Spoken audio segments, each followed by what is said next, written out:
अनंत चतुर्दशी की कथा। एक बार महाराज युधिष्ठिर ने राजसूय यज्ञ किया।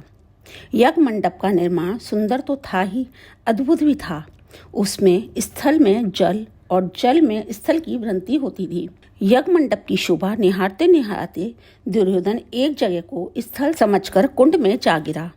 द्रौपदी ने उसका उपहास उड़ाते हुए कहा कि अंधे की संतान भी अंधी है। यह बात उसके हृदय में बाण की तरह चुभ गई। कुछ दिनों बाद इसका बदला लेने के लिए पांडवों को हस्तिनापुर बुलाकर घृत क्रीड़ा में छल से परास्त किया।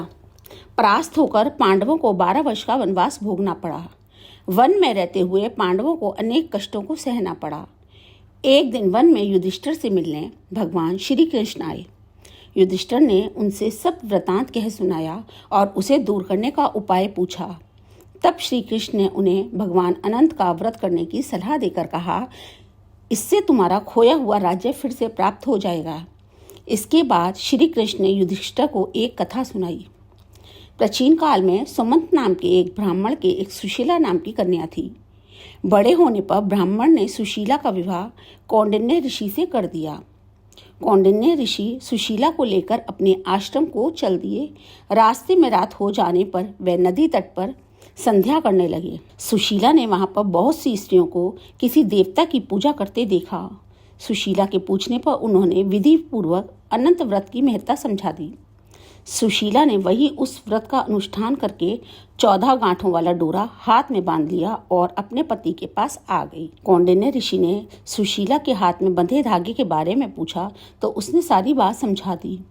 कौंडिन्य सुशीला की बातों से अप्रसन्न हो गए तथा उसके हाथ में बंधे डोरे को अग्नि में डाल दिया। यह अनंत भगवान का अपमान था। कौंडिन्य ऋषि की सुख संपत्ति नष्ट हो गई।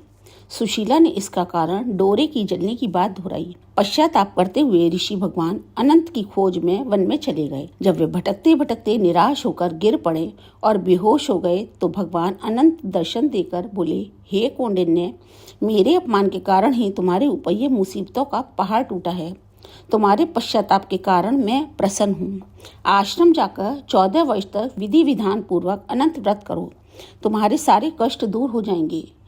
कौंडिन्य ने वैसा ही किया। उन्हें सारे कष्टों में मुक्ति मिल गई। श्री कृष्ण की आज्ञा मानकर युधिष्ठिर ने अनंत भगवान का व्रत किया, जिसके प्रभाव से पांडवों को महाभारत युद्ध में विजय प्राप्त हुई।